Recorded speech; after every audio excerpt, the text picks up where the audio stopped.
Hello everybody, welcome back to FM24 with the European Journeyman Save, and well, we have a job interview to attend. Let's crack into it.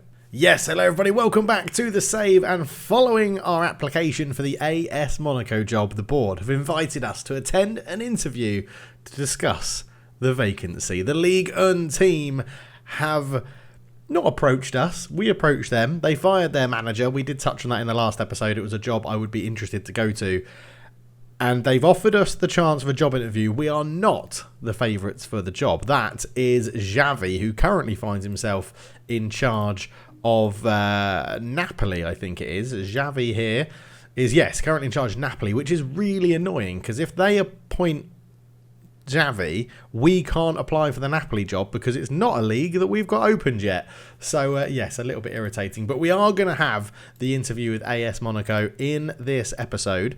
But before that, how are we getting on in life without Kasper and Arsene? Well, quite frankly, I thought it was going to be brilliant, because we started the first game after the Kasper and Arsene saga, where he moved to Real Madrid on like basically deadline day, and every other striker that we went to approach for wanted too much money, with a 4-1 win over Galatasaray. We absolutely smashed them. Granelli getting a penalty in there as well. Pileri, Aslan and Kaplan all on the score sheet as well. We have signed a new striker. He didn't make his debut in this game.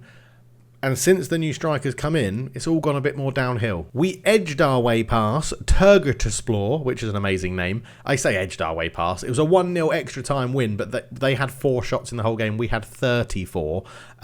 We just couldn't put the ball in the back of the net. But in this game, our new striker also didn't make his debut because he wasn't fit enough. So we started the youngster Ernal Surak up front. He did okay, a 6.2, not brilliant. Pileri came on off the bench. But Rousseau was the goal scorer that gave us the win and put us through to the next round of the Cup, where we're actually going to face Galatasaray later on. But yeah, then it all went a bit downhill. We took on Trabzonspor, who are by far the worst team in this division, and lost 1-0.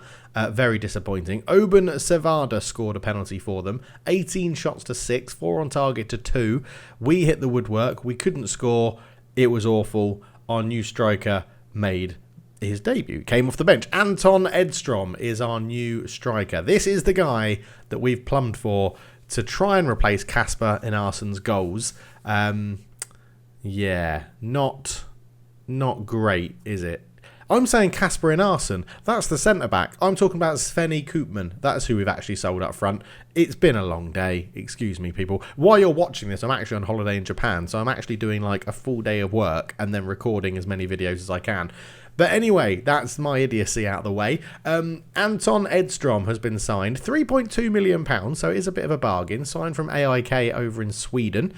Finishing 13, composure 15, determination 17. Technique, passing, all pretty good. Off the ball 12, could be better. First touch 16, but very good physicals. 6'2". He's only right-footed, which is I do like my strikers to be two-footed, so they can take shots on either angle, either foot, and make it happen. But he has been signed. We actually signed him right under the nose of Besiktas on deadline day. But yes, you can see from this one, a 1-0 loss to Trabzonspor. Their goalkeeper got man of the match. That pretty much sums it up, to be honest. After that, a 1-1 draw with Fenerbahce, which kept us at the top of the league. Not too bad. Guy Michaud scoring a hat-trick in that one. We did lose to Porto in the first leg of the knockout stages. A Kasper and Arsene own goal on the 13th minute was disappointing. Not only that, we missed a penalty as well. Taylor Arsene missed his first penalty of the season, or his first miss from the penalty spot in the season. So we could have had a 1-1 draw. Again, their goalkeeper got man of the match. Clement Sales. You may recognise Clement Sales from our time at Malmo. £8.25 million. They picked themselves up a lovely bargain. He came back to haunt me as manager by saving Taylan Arslan's penalty and keeping Porto in the game, pretty much. But a 1-0 loss in the first leg, and then a 2-2 draw in the second leg with goals from Lucien Almassan and Guy Michaud. We played really well. They hit the woodwork twice. We hit the woodwork once. We scored 2 goals. They scored 2 goals. It was very even. And it was quite although we've been knocked out, it was quite nice to show that we can battle with a team like FC Porto, which was pretty good. In between that, we had a 3-0 win over Kasim Pasa up there. Our new striker still hasn't scored his first goal for the club yet. Sivasspor, a 1-1 draw, which was a bit disappointing, but we are still top of the league. As I said, we've got Galatasaray in the knockouts of the cup, but I think after this episode, which we will be staying with until we find out the conclusion of this interview. So we'll do the interview and then I'm going to play the game like normal, and we're just going to come back and I'll show you the results of the games that I'm playing. But yeah, I'm hopeful that we can get our next move and go to Monaco, and it's a new league to get involved with. But here we go then. Welcome, Cultured. We're glad you've come along to discuss our plans for the club's vision should we decide to hire you. It's great to be here. Let's get started. Now, we all know these are pretty rubbish, right? How would you overcome the relatively big obstacle of not speaking the language? I'm confident I can learn the language. I don't think it's that hard. It's French, so I can speak a little bit of French in real life. With your team currently defying expectations in the league and in the middle of a good run of form, are you perhaps looking to take advantage by moving whilst your stock is at its highest? I've done a good job there, and I feel that time is right to take the next step in my career. I've done a good job there, but I've also taken them as far as they can go. I feel it's time for a new challenge. I don't pay attention. I don't think it matters. We're not just some flash in the pan. A lot of hard work has gone into this, and I'm confident we've built sustainable success. I mean, we have won the league already. Everyone has to lose eventually, but we're riding high for a reason, and that won't change. I won't be able to bring all of that momentum to me. I'm just going to say I've done a good job there, and I feel that the time is right to take the next step in my career, because that's saying that Monaco are better, and I like that. We receive a large amount of media attention, and your media handling has been dubious, to say the least. Why is that the case? If I'm getting the results on the pitch, then what's the problem? Are you willing to assure us that you'll do a better job maintaining good dressing room atmosphere here than the previous manager did? Yes, I promise to ensure a good atmosphere. Are you the right person to turn this underachieving club around? I'm a motivator. I was going to go into some sort of rap then, but I'm not going to. I'm a motivator. I always adapt a positive attitude, and it's infectious in the dressing room. A happy squad is a winning squad. I believe I have the reputation that sufficiently answers that question. I back myself to come in and make an immediate difference. I'd make one or two small adjustments and then enjoy the results. The team doesn't need a radical overhaul. I don't think the club is underperforming. I'm just going to say I back myself to go and make a difference. Would you be able to take charge straight away or at a later date? I'm ready as soon as you need me. How would you feel? I'm more than happy to work with the director of football. What sort of budget would you need to make backroom changes? I'm not going to make any changes. We always say that. Do you have any thoughts on the club's long-term vision? It's an exciting future. We're not expecting anything of you this season. We'll discuss the next one at a later date. Great. Do you have any requests for us to consider should you decide to hire you? None that I can think of. Let's not do any of that. That's all the questions that we have for you today. We'd like to thank you for attending this interview. We'll be in touch once we've decided on our new manager.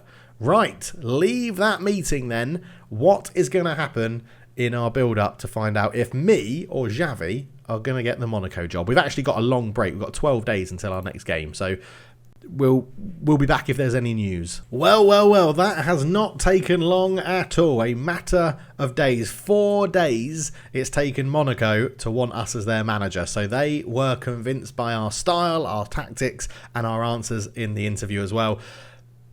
Trabzonspor have come back to us and said, we want to keep you at the club. What can we do? I'm going to ignore that, and we're going to go and speak to Monaco. Play defensively solid football, possession football, high tempo pressing football, club's youth system, make the most of set pieces, sign players to sell for profit, sign young players to develop for profit.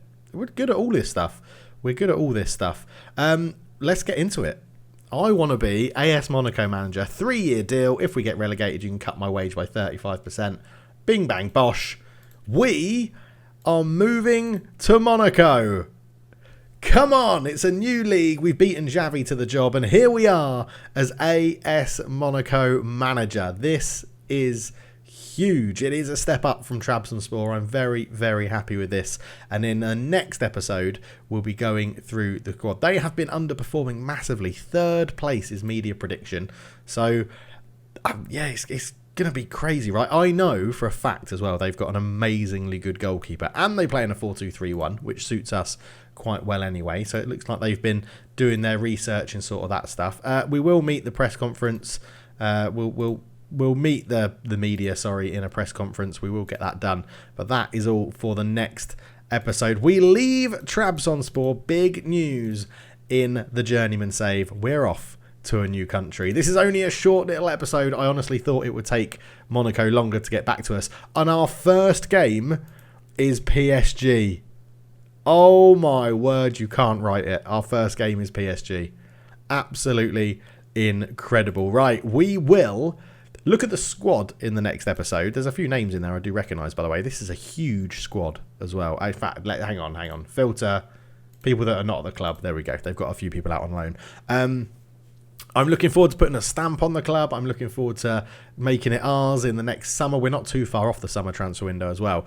But PSG as our first game is huge. We'll judge all the players in the squad in the next episode. But a quick overview then. 39.2 million in the bank. 6.12 million transfer budget. Originally it was 32 million. Man, they've splashed a lot of cash and not done much with it. 1.9 million wage budget. That's $1 million for sort of, to understand why we've left Trabzonspor, that's £1 million worth a week more than what we could offer at Trabzonspor. We had 900,000 at Trabzonspor per week, which is good. We've obviously looked at the club vision and stuff like that. In terms of the club info then, predicted to finish third, currently 14th. State-of-the-art training facilities, state-of-the-art youth facilities, good youth recruitment, good academy coaching, and a 4-star reputation in continental Europe, which is really, really good. The key players then, Pablo Abdallah is the captain, worth 77 to 85 million pounds. Emmanuel Traore, vice captain, 103 to 132 million pounds. Key player is Yoris Mallet, our goalkeeper, 128 to 153 million pounds. And Ewan Lefebvre is a striker, 16-year-olds, 4.6 to 6 million pounds is our hot prospect. Let's have a quick look at Ewan, see what he looks like. Yeah, he looks pretty good, doesn't he? He looks pretty good. Basically, we got rid of Svene Koopman from Trabzonspor, and that was the final straw for me. So we left. But yeah, AS Monaco. Let me know your thoughts down below, and let me know what you think. From the frying pan into the fire, right? PSG in our first game of the season, a struggling AS Monaco team. If we have a quick look at Ligue 1, they are, I didn't realise how low down they were. They're only 5 points clear of relegation, which is a concern. 13 points off European football. The situation is pretty bad here at Monaco. It is definitely turning around a fallen giant. And yeah, this is going to be interesting. PSG have won the league every year since 2021. AS Monaco's last win was in 2017. So we have a tall order on our hands for sure. Recent form, we know we're playing PSG next. They have beaten Standard Liège in the Europa League knockout round, which is quite good actually in the first leg, so that's good. But yeah, a loss to Strasbourg, loss to Lille, they beat Montpellier, loss to Lille, draw with Le Havre, loss to Marseille, loss to Toulouse, loss to Auxerre. They have been really struggling. Loss to Nantes, draw with Brest, draw with Lens. Yeah, we need a bit of cultured left foot magic to be sprinkled on Monaco. But there we go. Thank you so much for watching. Let me know your thoughts. AS Monaco. Was it a good move? Was it a poor move? It's the next step in the Journeyman. Cheers.